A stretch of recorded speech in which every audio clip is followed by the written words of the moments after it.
Yo, what's up legends? Welcome back to another video on the channel. It's been a few weeks, but I've been working on a very special project. If you don't know, now you know. I launched my new production store where we have samples, we have MIDIs, project files, presets coming soon as well. The site is called Reverb. The idea is I want to supply you guys with label quality rave ready samples that you can just take, learn from, you can use in your own productions. The very first project template that I released is huge, better than any of the projects I released on my selfie page. So there will be a link in the description. I'm also going to put a little clip of the project in here now so you can see just how good it is.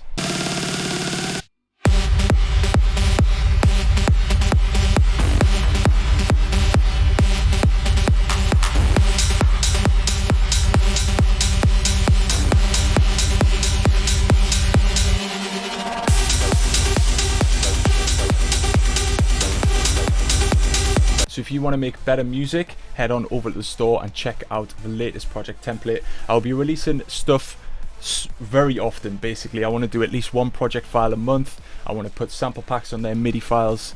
It's going to be just your one-stop shop to make sick rave music. So also for my Patreon family, I want to say thank you as always for the support. You guys are going crazy over there. If you are Patreon, you get 15% discount off the store. Always, there will be a new discount code every month, so make sure you check to see what the new code will be. The new code is on there, just check the posts.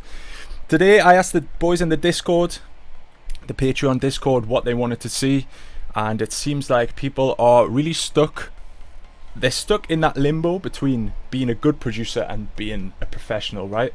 So today what I want to do is see how a professional like myself would take a basic idea and transform it into something that sounds of a professional level. So this is the project I came up with in about 10 minutes.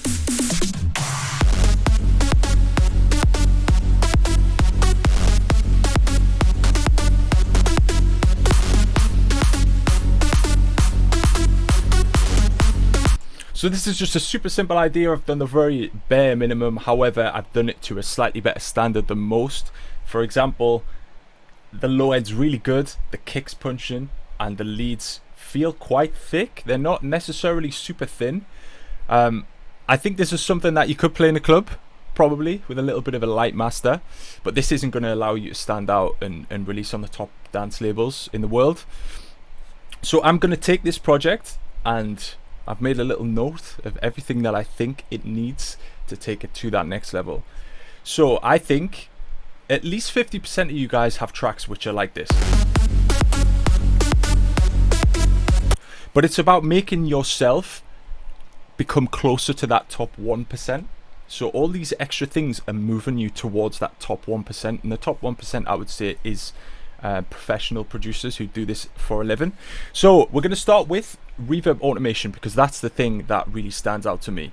Now we have within the preset, this is this Rave Room Sound Factory preset, we have the reverb there, but I actually think I'm going to use an Arts Acoustic reverb. Now if you don't have Arts Acoustic reverb, you can use any other reverb, just make sure you have a lot of wet signal.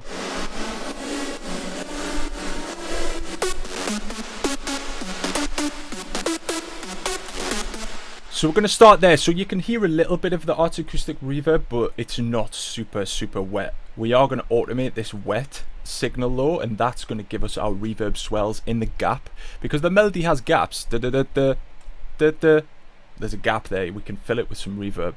So we're going to start drawing in our reverb swells. Now we're going to super exaggerate it just so we can get a feel of what it's actually doing.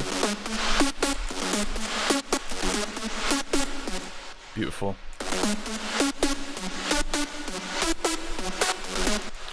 Now this last one we're going to do it a little bit different because the rhythm kind of changes. So we're going to just fill this all the way to the top like this. Beautiful. And already it's a small, and it's a very small thing, and you're probably thinking that this really doesn't matter, but it's all these 4 or 5 things added together is the difference between my music and somebody that's just kind of started. What is this guy? I swear this always comes up at the worst times. Anyway, this is a really good start. Provide a lot of movement there.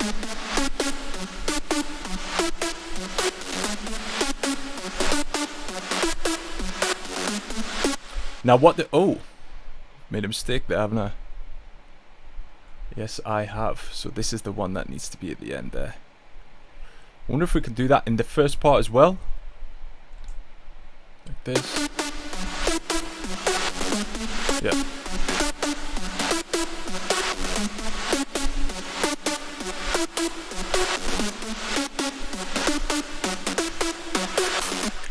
We can also make a unique one for this section where we're just going to fill it the whole way. Just like this. Delete that. And we're just going to fill it all the way. So it just sounds super wet.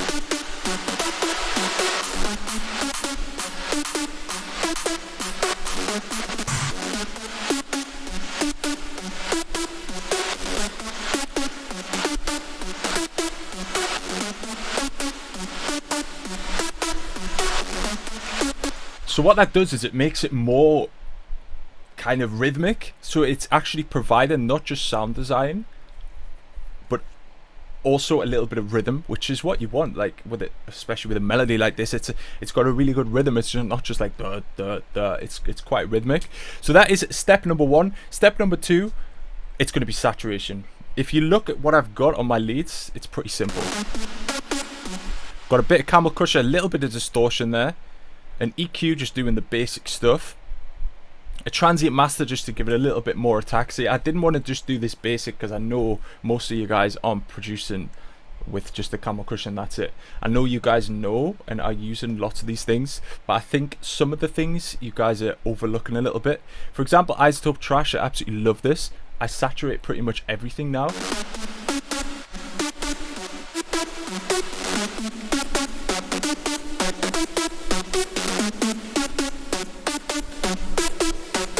Now what I'll do usually is probably use 2 or 3, and this is something that will be probably mostly used in techno and other genres which are kind of using those big gritty bass leads.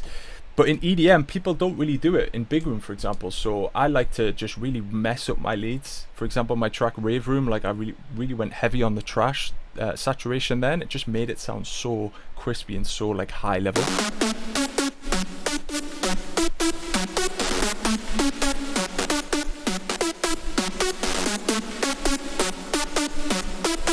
Like if you listen to Getter and Morton stuff, like the leads are just so big, and that's because they're really saturating it and distorting it properly.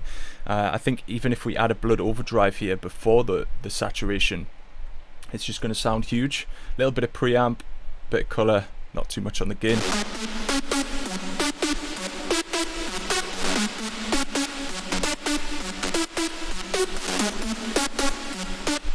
Now when I use a Blood Overdrive, what I like to do is bring back the high end that I lose.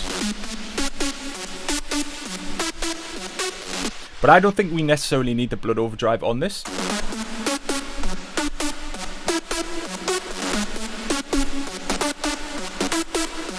That double saturation, including the tape saturation at the end, just really brings out that lead. So we're already making a lot of progress on the lead sound.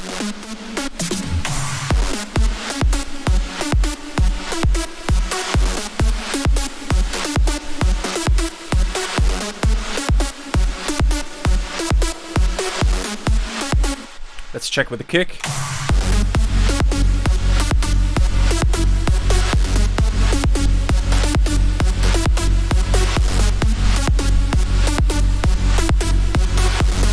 Yeah, that reverb just provides so much like swing and like rhythm. I absolutely love it. So what is next? Next I have some automations within Serum itself. Now, don't overlook these macros and these filters and stuff. For example, this cutoff will transform a sound, usually, depends on the preset.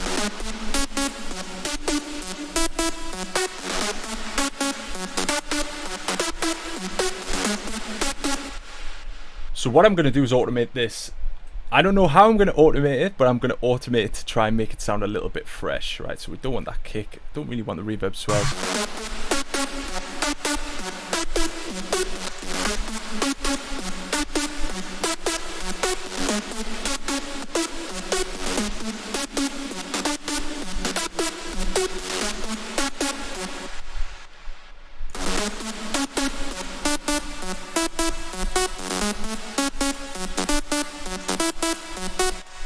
What we can also do,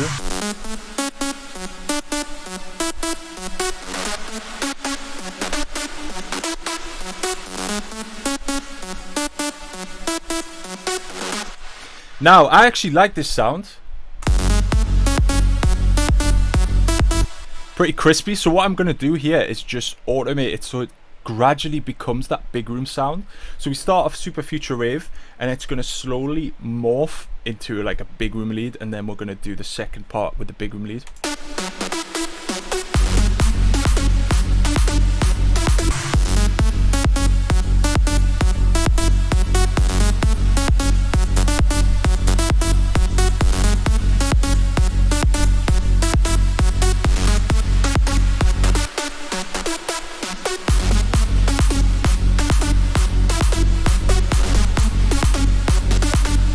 So already this is sounding different, right? This is interesting. You're thinking, oh, the lead's transforming. Instead of just doing part one with a drop lead, part two with another drop lead, let it like automate and change throughout the drop. People have very small attention spans in EDM nowadays. You have to keep things interesting. This is a great way to do that.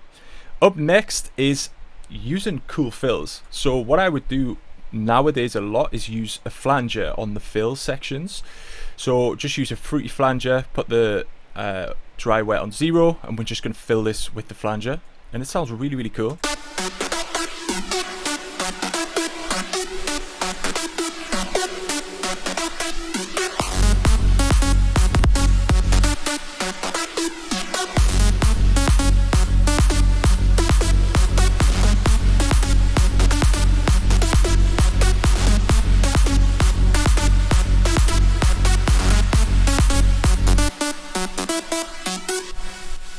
So what we can also do is make the fill go back to the future rave sound.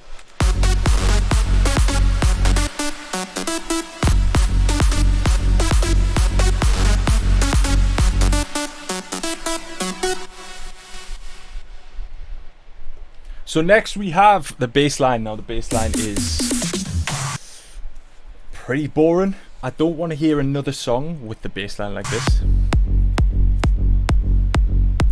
Please no, come on, we're better than that. What stands out nowadays is those crispy sounds, those saturated sounds. So with a lead like this, it's going to be pretty tough to get a saturated, like crunchy bass layer in there, because this is such a crunchy saturated sound. So with this, what you would do is just maybe try and layer like a top kick on top of this. For example, we'll just take one that I know is pretty cool, and that is in Kashmir Volume 3. And I think it is, oh, maybe Volume 2. Yeah, it's definitely Volume 2. It's Signature Kicks. So this one, I know this has a really good crunchy layer to it. So we're just going to use this one for now. But please take this idea and try different sounds. Hardstyle kicks have a really good gritty layer to them always. So it's really good sound to use. Let's go to generic, and we're going to put it up to the magical key. Is it F sharp we're in? I believe it is.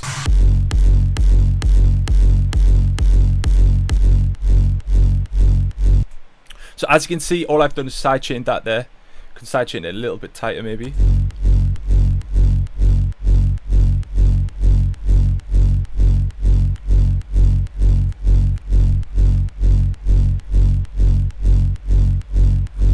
Why not saturate it a little bit with the isotope trash?